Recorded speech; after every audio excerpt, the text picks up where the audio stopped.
நமஸ்காரம். அஸ்மத் சர்வ குருபியோ நமஹ. இது நமது உலகம் சேனல் நேயர்களுக்கு வேங்கடம் ராம்நாராயண் அன்பு கலந்த வணக்கங்கள். இந்த 2025 புது வருடம் நமக்கு எப்படி இருக்கும்? மார்கழி மாதம் பிரதமையில் புதன்கிழமை பூராட நட்சத்திரத்தில் பிறக்கக்கூடிய புது வருடம் மேன்மையை என்றென்றும் எண்ணிக்கொண்டிருக்கக்கூடிய மிதுன ராசி நண்பர்களே நமக்கு இந்த புது வருடம் எப்படி இருக்கும்? சில பேர் சொல்கிறாங்க, சார் இது புது வருஷம் ஆங்கில நட்சத்திரம், ஆங்கில நாட்கள், ஆங்கில ஏடுகள், அதெல்லாம் ரைட்டு, நான் ஒத்துக்கிறேன். இருந்தாலுமே அடுத்த ஒரு வருடம்னு நம்ம எடுத்துப்போமே. இங்கே இப்போ மாத பலன்கள் பார்க்குறோம் இல்லையா? மாத பலன்கள் பார்க்குறோம், சனி பயிற்சி, குரு பயிற்சி, ராகு கேது பயிற்சி பலன்கள் பார்க்குறோம். அந்த மாதிரி நமக்கு இந்த ஒரு வருடம், இந்த இடத்துலேருந்து இந்த இடம் வரைக்கும் இருக்கக்கூடிய இந்த ஒரு வருடம் 2025 எப்படி இருக்கும்? மிதுன ராசிக்காரர்கள் நம்ம விஷயத்தை பார்க்குறதுக்கு முன்னாடி கிரக பொசிஷன்ஸ் பார்த்துக்கலாம். நமக்கு 2 செவ்வாயும், மிதுனத்துக்கு 2 கடகத்தில் செவ்வாயும், 4 லக்னமும் அதாவது கேதுவும் அமைந்திருக்கிறது. 6 புதன், 7 சந்திரன் சூரியன், 8 9 சுக்கிரன் சனி, 10 ராகு, 12 குரு. இது சாதாரணமாக இருக்கக்கூடிய நிலைமை. ஏன்னா இதில் சனி பயிற்சி இருக்குது, ராகு கேது பயிற்சி இருக்குது, குரு பயிற்சி இருக்குது. ஓஹோஹோன்னு இருக்கக்கூடிய ராசிகளில் ஒரு ராசி மிதுன ராசி. கிட்டத்தட்ட 50% ஏற்றத்தை தரக்கூடிய ராசி மிதுனம். அப்படின்னாலே மிதுனத்திற்கு மிருகசீரிஷம், திருவாதிரை, புனர்பூச நட்சத்திரங்கள் இருக்கக்கூடியது தான் மிதுன ராசி. இந்த அப்படின்னா திருவாதிரை புனர்பூசம் அப்படின்னா கிட்டத்தட்ட குரு, சனி, புதன், கேது, இந்த 4 திசைகள் தான் மேக்சிமம் இருக்கும். ஒன்று கேது திசை, கடைசி ஒரு 60 வருஷத்துக்கு மேலே இருக்கக்கூடிய திசையாக கேது திசை இருக்கும். 20 மொத்தம் 30, 30 மொத்தம் 40, 45, 50 வயசுக்கு மேலே இருக்கக்கூடியவர்களுக்கு கேது திசை இருக்கும். மெயினாக ஏன்னா 25 வயசுக்கு மேலே இருக்கவர்கள் தான் நம்ம ஜாதகம் நம்ம பார்க்குறோம் அதிகமாக. இதை பார்ப்பவர்கள், காணொலியை பார்ப்பது 25 வயசுக்கு மேலே 65லேருந்து 70க்குள்ளே இருக்கக்கூடியவர்கள் தான் அதிகமாக பார்க்குறோம். 15 வயசில் இருக்கவனும் சில ஒரு பையன் ஒருத்தன் ஜாதகம் பார்த்துட்டு என்கிட்ட கேட்டிருக்கான், சார் எனக்கு நீங்கள் ரொம்ப சொல்கிறதே இல்லை, எல்லாம் 25 வயசு மேலே இருக்கவங்களுக்கே சொல்கிறீங்க அப்படின்ட்டு. இருந்தாலுமே ஏன்னா நமக்கு ராகு திசை, இந்த சின்ன வயசில் இருக்கவங்களுக்கு ராகு திசை இருக்கும். மெயினாக 4 திசையில் தான் குரு, சனி, புதன் அண்டு கேது திசையில் இருக்கக்கூடியதான் இப்போ நாம் பார்க்கக்கூடியது. இந்த எதிர்வரக்கூடிய 2025 எப்படி இருக்கும்? 2-3 பெரிய ப்ளஸ் பாயிண்ட் சொல்கிறேன், அடுத்தது மைனஸ் பாயிண்ட் சொல்கிறேன், விளக்கி சொல்கிறேன், பார்த்துங்க. முதல்ல வெளிநாடு செல்வதற்கான சாத்தியக்கூறுகள் நிறைய இருக்குது சார். ஏன்னா லாபஸ்தானத்தில் 10ல் இருக்கக்கூடிய, மீனத்தில் இருக்கக்கூடிய ராகு அவன் 9ஆம் இடத்திற்கு போகிறதுக்கு முன்னாடி வெளிநாட்டுக்கு சென்று விட்டு அனுப்பிச்சிட்டோம். அந்த 9ஆம் இடம், ஏன்னா இது குருவினுடைய வீடு. அந்த குரு நமக்கு 12 இருக்கக்கூடிய குரு நமக்கு நம்முடைய மிதுனத்திற்கு வருகிறார். 12ஆம் இடத்துலேருந்து குரு மிதுனத்துக்கு வருகிறார். அந்த குரு தன்னுடைய வீட்டை 7ஆம் பார்வையாக பார்க்கிறார். அதனால் இதுவரையில் இருந்து வந்த பிரச்சனைகள் எல்லாம் தீர்ந்து, கணவன் மனைவிக்கு இடையே உள்ள பிரச்சனை தீர்ந்து நல்லதொரு விடிவு காலம் பிறப்பதற்கான சாத்தியக்கூறுகள் அதிகமாக இருக்கும். சார் சின்ன சின்ன சண்டை இருக்கும் சார், அதெல்லாம் விட்டுருங்க. ஏந்தா காலையில் இருந்தால் சின்ன சண்டை, அந்த சண்டையெல்லாம் விட்டுருங்க. பெரிய பிரச்சனைகள் இருக்கும், அந்த பிரச்சனையை தீர்வதற்கான சாத்தியக்கூறுகள் இருக்குது. சில பேர் பிரிந்திருந்தார்கள் என்றால் கூடுவதற்கான சாத்தியக்கூறுகள் 2025 நிறைய இருக்குது. இந்த பிரிவு அப்படின்னு இருக்கும். சார் எந்த மாதிரி பிரிவு அப்படின்னா, டிவோர்ஸ் வாங்கினாலும் வேறு ஒரு கல்யாணம் நடப்பதற்கோ, வேறு ஒரு கணவன் அல்லது மனைவியோடு சேருவதற்கு சாத்தியக்கூறுகள், அல்லது வீட்டை விட்டு வெளிநாடு சென்றிருந்தோம் அல்லது வெளி மாநிலம் சென்றிருந்தோம், டிரான்ஸ்ஃபரில் போயிருந்தோம், பிஸ்னஸுக்காக போயிருந்தோம்னா நமக்கு கிடைக்கக்கூடியது நிச்சயமாக அதிகமாக இருக்கும். இது 2வது. அந்த பிரிவு சேரக்கூடியதாக இந்த 2025 நமக்கு அமைந்திருக்கிறது. மிருகசீரிஷம், திருவாதிரை, புனர்பூசம், இந்த நட்சத்திரக்காரர்களில் திருவாதிரை 4 பாதங்கள், மிருகசீரிஷம் 2, புனர்பூசம் 3. மெயினாக இந்த திருவாதிரை அண்ட் புனர்பூசம் இருக்கக்கூடியவர்களுக்கு, ஏன்னா புனர்பூசம், விசாகம், பூரட்டாதி குருவனுடைய காலிலேயே வருது. அதனால் அவர்களுக்கு இந்த குரு தசை இருக்கு இல்லையா, ஏழியாக வந்தாலும், சப்போஸ் ஏழியாக வந்தது அப்படின்னா இது வரைக்கும் கல்யாணம் ஆகலை அப்படின்னா இந்த 25ல் கல்யாணம் ஆகும் சார். குழந்தை பாக்கியம் நிச்சயமாக உண்டு அவர்களுக்கு 2025. குருவனுடைய அனுகிரகம் அவர்களுக்கு நிச்சயமாக உண்டு. சார் குருவனுடைய அனுகிரகம்னு எனக்கு எப்படி தெரியும் அப்படின்னா, நாம் இதுவரையில் எதிர்பார்த்து இருக்கக்கூடிய ஒரு கோயிலுக்கு நம்ம சென்று வரதுக்கான சாத்தியக்கூறுகள் நிறைய இருக்குது சார். ஏன்னா நம்ம ப்ரெஷர்லேயே போயிட்டு வந்துடுவோம் அந்த இடத்துக்கு. உதாரணத்துக்கு இது வரைக்கும் நான் நினச்சேன்னா சார் உடுப்பி போயிட்டுருணுன்னு 2-3 வருஷமாக தட்டி போயிருக்கு. நான் இந்த வருஷம் போயிட்டு வந்துடுவேன். இது வரைக்கும் நான் திருச்செந்தூர் போகவே இல்லை சார். திருச்செந்தூர் போனால் அந்த கடலில் குளிக்கணும்னு எனக்கு ஆசை இருக்குது. குளிச்சுட்டு வருவேன். இது வரைக்கும் நான் கன்னியாகுமரி போகவே இல்லை.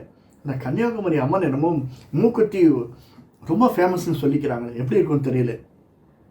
இப்படி நாம் சென்று வரணும் அப்படின்னு எதிர்பார்த்து ரொம்ப நாளை காத்திருக்கக்கூடிய ஒரு இடத்திற்கு இது மட்டுமல்ல, இன்னும் சில பேருக்கு நான் எழுதி வச்சுக்கோங்க சொல்கிறேன். யாராவது மலைவாச ஸ்தலத்திற்கு சென்று வந்தார்களே ஆனால் ஒரு 4 நாள் 3 நாள் திருப்பதி, ஊட்டி, கொடைக்கானல் அல்லது குன்னூர், கூர்கு, கடவுள் இருக்கக்கூடிய இடம். ஏன்னா எல்லா இடமுமே கடவுள் இருக்கக்கூடிய இடம் தான். எந்த மலைவாச ஸ்தலமாக இருந்தாலும் அந்த இடத்துல ஒரு முருகன் கோயில் இருக்கும் நிச்சயமாக. அந்த இடத்திற்கு நாம் சென்று வந்தால் நிம்மதி நிச்சயமாக உண்டு. 2025 குறித்து கொள்ளுங்கள். ஏதாவது ஒரு பிரச்சனை வீட்டில் ரொம்ப நாள் ஒய்ஃபு கோச்சிட்டே இருக்கா, அம்மா கோச்சிட்டே இருக்காங்க, நம்ம சகோதரர்கள் கோச்சிட்டே இருக்காங்க. எனக்கு நான் கிட்டத்தட்ட ஒரு 3 மாதமாக கேட்டுட்ருக்கேன் என்னுடைய பாஸை. அவர் எனக்கு பர்மிஷனாக தரமாட்டேங்கிறாரு. உன்னோட ட்ரான்ஸ்ஃபர் நான் ஒரு அரசியல்வாதிகிட்ட ஒரு எம்பியை பிடிச்சி வச்சுருக்கேன். அந்த எம்பி இதோவான்னு என்னமோ இழுத்து அடிச்சுட்டே இருக்கான். இதுக்கெல்லாம் விடிவு காலம்னா நம்ம ஒரு 3 நாள் ஒரு மலைவாச ஸ்தலத்துக்கு போயிட்டு வந்தோம்னா அங்கே இருக்கக்கூடிய ஒரு கடவுளை கும்பிட்டு வந்தோமையானால், சேவித்து விட்டு வந்தால் நிச்சயமாக நாம் நினைக்கக்கூடியது கிட்டத்தட்ட 80% நடக்கும் சார். நான் 100% நடக்கும்னு சொல்கிறதுக்கு நான் ஆள் இல்லை. அது கடவுள் தான். 80% நடப்பதற்கான சாத்தியக்கூறுகள் 2025 நமக்கு நிச்சயமாக உண்டு. ஏன்னா குருவனுடைய ஆசி இருக்குது. குருவனுடைய திசை, சனியனுடைய திசை. சில பேருக்கு புதனுடைய திசை நடக்கும். யார்? இதே நமக்கு புதனுடைய திசை, அதாவது ஆயில்யம் கேட்டை ரேவதியில் இருக்கக்கூடியவர்கள் புதன். இதில் முக்கியமாக இந்த முதல் 3 மாதத்தில் மார்ச்சிலேருந்து மே மாதத்துக்குள்ள இந்த சனி, ராகு, சூரியன், புதன், சுக்கிரன், சந்திரன் விட்டுருவோம். இந்த 5 பேரும் மீனத்திலே இருக்கக்கூடிய அதுவும் உத்திரட்டாதி நட்சத்திரத்தில், பூரட்டாதி உத்திரட்டாதி நட்சத்திரத்திலேயே இருக்கக்கூடியவர்கள். குரு, சனி, புதன் இந்த 3 கால்கள் இருக்கக்கூடியவர்கள் தான் அதிகம். இவர்கள் கிட்டத்தட்ட இந்த 3 மாதம் இருக்காங்க. அந்த 3 மாதம் கொஞ்சம் பெரட்டி விடும் சார். யாருக்கு? மிதுன ராசிக்காரர்களுக்கு நல்ல விஷயமாக பெறட்டும். எதிர்பாராத வீடு மாறுவதற்கான சாத்தியக்கூறுகள் இருக்குது. கல்யாணமாகாதவர்கள் கல்யாணமாக சாத்தியக்கூறுகள் இருக்குது. எதிர்பாராத ஒரு இடத்துலேருந்து நமக்கு, அதாவது எதிர்பாராத ஒரு இடம்னு வச்சுக்கலாம். என்னன்னா, நாம் போனஸ் சரி இந்த வருஷம் எப்படியும் ஒரு 60,000 போனஸ் வரும்னு எதிர்பார்க்குறோம். 1 லட்ச ரூபா போனஸ் வரும். அதே மாதிரி குழந்தை, நாம் என்ன குழந்தை வேணும்னு நினைக்கிறோமோ அந்த குழந்தையை பிறப்பதற்கான சாத்தியக்கூறுகள் இருக்குது. எதிர்பாராத ஒரு நண்பனை சந்திப்பதற்காக ஒரு சாத்தியக்கூறுகள் இருக்குது. ரொம்ப நாள் ஆச்சு சார், அவனை பார்க்கவே இல்லை, திடீர்னு பார்க்கக்கூடிய ஒரு சந்தர்ப்பம் கிடைச்சது. இதையெல்லாம் இந்த 3-4 மாதங்களில் நடக்கும். 2வது பாகம் இருக்கு இல்லையா, அதாவது எஸ்பெஷலி இந்த புதனும் கேத்தும் 2மே ஞானத்துக்குரியவர்கள். நம்ம வீடும் புதனுடைய வீடு தான். அதனால் புதன் ஏற்றம் பெறும்போது, புதன் உச்சம் பெறும்போது 1, 2, 4, 5, 7, 9, 10ஆம் இடத்திற்கு புதன் வரும்போது நமக்கு அந்தந்த சந்தர்ப்பங்களில் ஏற்படக்கூடிய நன்மைகள் நிச்சயமாக அதிகமாக இருக்கும். ஏன்னா 4ல் இருந்த கேது 5ஆம் இடத்திற்கு போகிறார். நமக்கு இப்படி வரைச்சு 4 இருந்து சேர்ந்து 3ஆம் இடத்துக்கு வர்றார். 5, 4, 3ஆம் இடத்திற்கு வர்றார். 3ஆம் இடம் சூரியனுடைய வீடு. அதனால் நாம் யாராவது ஒரு டிரான்ஸ்ஃபருக்காக ஒரு அரசியல்வாதியை போய் சந்தித்தோமே ஆனால், கவர்மெண்ட்டில் ஏதாவது வேலை நடக்கணும் அப்படின்னு நாம் நினைத்தோமே ஆனால், மிதுன ராசிக்காரர்கள் அதை நாம் எதிர்பார்த்து செஞ்சோம்னா நமக்கு நிச்சயமாக பலன் தரக்கூடியதாக அமைந்திருக்கும். இதையெல்லாம் எடுத்து பிஸ்னஸ்னால் எப்படி சார் இருக்கும்? ஏன்னா 10ஆம் இடத்தில் இருக்கக்கூடியது ராகு, சனி 2மே. ஏன்னா சனி அங்கே வர, ராகு 9ஆம் இடத்துக்கு போகிறார். அதனால் பிஸ்னஸ் நமக்கு எந்தெந்த பிஸ்னஸ் நல்லா இருக்கும் அப்படின்னா, மெயினாக வெல்த் சம்மந்தப்பட்டது, ஹெல்த் சம்மந்தப்பட்டது, இன்சூரன்ஸ் பிஸ்னஸில் இருக்கக்கூடியவர்களுக்கு இந்த 2025 ஓஹோன்னு இருக்கும். நல்ல லாபம் வரும் சார்.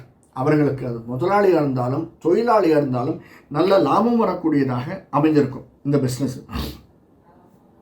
அடுத்தது இந்த சிவில் சர்வெண்ட்ஸ், அவர்களுக்கு அரசாங்க உத்தியோகத்தில் மேல் நிலையில் இருக்கக்கூடியவர்களுக்கு 2025 நிறைய ப்ரமோஷன் வர்றதுக்கு, தான் விரும்பிய இடத்துக்கு டிரான்ஸ்ஃபர் கிடைக்கிறதுக்கு சாத்தியக்கூறுகள் அதிகமாக இருக்குது. ஃபிஷரிஸ், அதாவது மீன் வளத்துறை சம்பந்தப்பட்டது, அதில் இருப்பவர்களுக்கு நல்லதொரு ஏற்றம் தரக்கூடியதாக 2025 அமைஞ்சிருக்கு.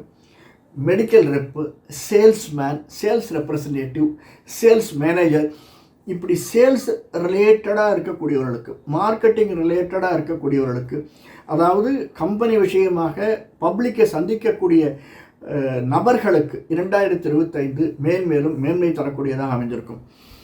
இதற்கு அடுத்து மெயினாக மிதுனத்திற்கு ஜூபிட்டர் குரு வரதுனால மேனேஜ்மெண்ட்டில் இருக்கிறவர்களுக்கு, பிஸ்னஸ் கன்சல்டன்ட்ஸ்ன்னு சொல்லுவோம் இல்லையா, அது லாயர்கள், அவர்களும் ஒரு விதமான கன்சல்டன்ட்ஸ் தான்.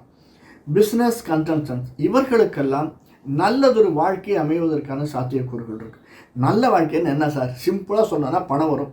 நல்ல பணம் வரக்கூடியதாக, மிதுன ராசிக்காரர்களுக்கு பணம் கொட்டக்கூடியதாக, நல்ல கணவன் மனைவி உறவு, நல்ல குழந்தைகள் உறவு, நல்ல சகோதரிகள் உறவு, நாம் இருக்க இடத்துல வெளிநாடு செல்வதற்கான சாத்தியக்கூறுகள், இவை அனைத்தும் இருக்கிறார். வேறு என்ன வேணும்?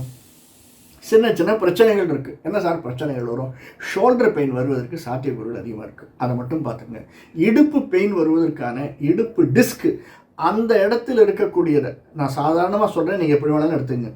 அந்த இடத்தில் நமக்கு அதற்கான செலவினங்கள் வருவதற்கான இடுப்பு, அந்த இடுப்புக்கு கீழே இருக்கக்கூடிய இடத்திற்கு சம்பந்தப்பட்ட செலவினங்கள், உபாதைகள் வருவதற்கான சாத்தியக்கூறுகள் நமக்கு அதிகமாக இருக்குது. அதற்கு செலவினங்கள் வருவதற்கான சாத்தியக்கூறுகள் அதிகமாக இருக்குது. இதை மட்டும் நாம் உணர்ந்து ஆக்ஷன் எடுத்தோன்னா நிச்சயமாக நல்லா இருப்போம் நம்ம. இது மூன்றாவது. இதற்கடுத்து நம்ம திரைத்துறைன்னு பார்த்தோம். சாதாரணமாக திரைத்துறையில் இருப்பவர்களுக்கு நல்லதொரு ஏற்றத்தையும் மாற்றத்தையும் தரக்கூடியதாகத்தான் இந்த 2025 அமர்ந்திருக்கிறது. ஹோல்சேல் பிஸ்னஸ், இரும்பு சம்பந்தப்பட்டவர்களுக்கு, அதாவது ஆட்டோமொபைல் சம்பந்தப்பட்டவர்களுக்கு இந்த வருடம் கொஞ்சம் கஷ்டத்தை கொடுக்கக்கூடியதாகத்தான் அமைந்திருக்கிறது. கொஞ்சம் போட்டு பார்த்துருவோம் சார் மிதுன ராசிக்காரர்களுக்கு. கொஞ்சம், அதுவும் தொழிலாளிக்கு அவ்வளோவா தெரியாது, முதலாளிகளுக்கு அந்த ஏ டயர் பி டயர்னு சொல்கிறாங்க இல்லையா, அந்த மாதிரி முதலாளிகளுக்கு கொஞ்சம் எதிர்பார்த்த அளவுக்கு நமக்கு பிஸ்னஸ் போனியாகாது. சாதாரணமாக 2025 மிதுன ராசிக்காரர்களுக்கு ஓஹோன்னு இருக்கும். ஆனால் இவர்களுக்கு கொஞ்சம் அதை விட இப்போ 15% லாபம் வரணும் எதிர்பார்க்கறதுல 10% வரும், 8% வரும், அவ்வளவுதான். இதற்கடுத்து முக்கியமாக இந்த மியூசிக் சம்மந்தப்பட்டது, மியூசிக்கு, நிழல், இசை, இந்த நிழலும் இசையும் சம்மந்தப்பட்டது, மியூசிக் எஸ்பெஷலி சம்மந்தப்பட்ட அதை வியாபாரம் செய்பவர்களுக்கு, அதை கற்றுக்கொள்பவர்களுக்கு அதிகமாக எஃபர்ட் போட வேண்டியிருக்கும், அதிகமாக உழைப்பு தேவையாக இருக்கும். அவர்கள் போட்ட உழைப்பு போகிறாரு அப்படின்னா என்ன அர்த்தம்? சில இடத்துல வாங்கி கட்டிப்பாங்கன்னு அர்த்தம். நம்ம எவ்வளோதான் நல்லா பண்ணிருப்போம், இன்னும் கொஞ்சம் பெட்டராக பண்ணிருக்கலாம் அப்படின்னு மேலே சொல்லிட்டு ஒரு நிமிஷத்தில் போயிடுவான். அந்த இடத்தில் நமக்கு இன்னும் கொஞ்சம் உழைப்பை கொடுப்பதற்கான சாத்தியக்கூறுகள் அதிகமாக இருக்குது. இவையெல்லாம் நம்மை அதிகமாக ஏற்றத்தை தரக்கூடியதாக அமைந்திருக்கிறது. ஆனாலும் ஒரு சில விஷயங்கள் நம்ம பார்த்தோம். இதில் முக்கியமாக இந்த மிருகசீர்ஷ நட்சத்திரம், இதில் மிருகசீர்ஷ நட்சத்திரத்தில் இருப்பவர்களுக்கு எல்லா விதமான நன்மைகளும் கிடைப்பதற்கான சாத்தியக்கூறுகள் அதிகமாக இருக்குது. புனர்பூசம் திருவாதிரை நட்சத்திரத்தில் இருப்பவர்களுக்கு நல்லவைகள் அதிகமாக நடக்கக்கூடியது, சாத்தியக்கூறுகள் அதிகமாக இருக்குது. நீங்கள் புரிஞ்சுக்கோங்க. சரி, மைனஸ் பாயிண்ட்ஸ் என்னென்ன இருக்குதுன்னு நான் சொன்னேன். என்ன செஞ்சால் எனக்கு ஒரு ரிலீஃப் கிடைக்கும் சார்? மெயினாக நமக்கு வரக்கூடிய திசைகள் 3.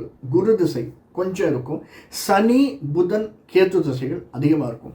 நம்முடைய வீடு புதனுடைய வீடு, கேத்து என்னுடைய புதனுடைய வீட்டில் 4ஆம் வீட்டில் இருக்கார். அதனால் வீடு மனை வாகனம் வாங்கக்கூடியவர்களுக்கு நிச்சயமாக நல்லதொரு வீடு அமையும். இல்லைனாலும் வீடு ஷிஃப்ட் பண்ணுறதுக்கு, டபுள் பெட்ரூம்லேருந்து ட்ரிபிள் பெட்ரூம் போகிறதுக்கு சாத்தியக்கூறுகள் அதிகமாக இருக்குது. இடம் பெயர்வதற்கு, நாம் தற்போது இருக்கக்கூடிய இடத்தை விட்டு வேறு இடம் பெயர்வதற்கான சாத்தியக்கூறுகள் அதிகமாக இருக்குது இந்த புதன் திசையில் கேது திசையில் இருப்பவர்களுக்கு. அடுத்தது குரு சனி. இந்த சனி திசையில் இருப்பவர்களுக்கு தான் அதிகமாக இருக்கக்கூடியது நிறைய இருக்கக்கூடியதில் சனியை செயல்படுறவர்களுக்கு சனி நம்மளுக்கு 9ஆம் இடத்திற்கு வர்றார். அது தனி 9ஆம் இடத்துலேருந்து 10ஆம் இடத்திற்கு போகிறார் சனி. தன்னுடைய வீட்டை விட்டுட்டு வெளியில் போகிறார். நீங்களே யோசனை பண்ணிக்கோங்க. அந்த இடத்துக்கு ராகு வர்றார், எப்படி இருக்குன்னு பார்த்துக்கோங்க. ஸோ நாம் எடுக்கக்கூடிய எந்த முடிவையும் தனியாக எடுக்காமல், ஒன்று நம்மளுடைய ஒய்ஃபையோ ஹஸ்பண்டையோ கலந்து எடுக்கிறது, அல்லது நம்முடைய நண்பர்கிட்ட கேட்டு எடுக்கிறது. ஒன்றுமே இல்லை அப்படின்னா நம்முடைய சபார்டினேட்ஸ் இருப்பாங்க, இப்போ இது நல்லா இருக்குமா, இந்த ப்ராஜெக்ட் எடுத்தால் நல்லா இருக்குமா அப்படின்னு கேட்டு எடுக்கிறது. இது எதுவுமே இல்லைன்னா நமக்கு தெரிந்த உறவினர்கள்ட்ட அல்லது நமக்கு ஒரு கைட் பண்ணக்கூடிய சில பேர் இருப்பாங்கல்ல, ஐயோ அவர்கிட்ட போய் எப்போயோ உட்காந்து மனம் அப்படியே ரிலாக்ஸ் ஆகிடும் சார், ஒரு 5 நிமிஷம் பேசுவேன், எதையோ பேசுவேன், ஒன்றுமே இருக்காதுன்னா மைண்ட் ரிலாக்ஸ்டாக இருக்கும். அப்படிப்பட்டவரிடம் சென்று நாம் ரிலாக்ஸ் பண்ணிட்டு வர்றது கொஞ்சம் ஏற்றதாக இருக்கும். இதற்கு அடுத்தது இந்த ஒரு வருஷம் நமக்கு நல்லா இருக்கணும் அப்படின்னா நாம் நினச்சோம்னா சனிக்கிழமை வியாழக்கிழமைகளில், அதாவது வியாழக்கிழமை ஈவினிங் 7 to 8, நான் ராகு காலத்தில்னு சொல்லுவேன், அது முடியாது. அதனால் ஈவினிங் 7 to 8 நமக்கு தெரிந்த இஷ்ட தெய்வம் குலதெய்வத்தை வைத்து விளக்கேற்றி வருதல் நிச்சயமாக ஏற்றத்தை தரக்கூடியதாக இருக்கும். இன்னும் ஒரு பெரிய ப்ளஸ் பாயிண்ட்டு, யாரால் முடிஞ்சது அப்படின்னா திருப்பதி சென்று வாருங்கள். புதன் திருப்பதி சென்று வாருங்கள். அது நம்முடைய நட்சத்திரத்திற்கு அன்றைக்கி இருந்ததுன்னா ரொம்ப நல்லாயிருக்கும். திரும்பி வரைச்சி தயவு செஞ்சு கீழே இறங்கும்போது அம்பாளை தரிசித்து விட்டு வாருங்கள். அப்படியே அம்பாளை சுற்றி வந்தீங்கன்னா சூரிய நாராயண பெருமாள், நம்முடைய 3ஆம் வீடு சூரிய நாராயணர், அந்த சூரிய நாராயணரை சேவித்து விட்டு வாருங்கள். இது மிக மிக ஏற்றத்தை தரக்கூடியதாக இருக்கும். நம்மளால் இன்னும் முடிஞ்சது அப்படின்னா நம்முடைய குலதெய்வம் அல்லது இஷ்ட தெய்வத்திற்கு சென்று அந்த ஊருக்கு சென்று ஒரு அபிஷேகம் செஞ்சுட்டு வாங்க. 2 விஷயம் பண்ணால் போதும். தண்ணீரும் பாலும், இது 2 தான் மெயின். தேங்காய் அபிஷேகம், அதாவது இளநீர் அபிஷேகம் அல்லது தேன் அபிஷேகம், இதெல்லாம் செகண்டரி. தண்ணீரும் பாலும், இந்த 2 அபிஷேகம் மெயினாக இருக்கக்கூடியது. இந்த அபிஷேகம் செய்து ஒரு தரம், முடிஞ்சால் 2 தரம் இந்த ஒரு வருஷத்தில் நாம் செஞ்சு வந்தோம்னா மிதுன ராசிக்காரர்களுக்கு நிச்சயமாக 2025 என்பது ஏற்றத்தையும் மாற்றத்தையும் கொடுக்கும் என்பதில் சிறிதும் சந்தேகமில்லை. வேறொரு காணொளியில் சந்திப்போம். நன்றி, வணக்கம்.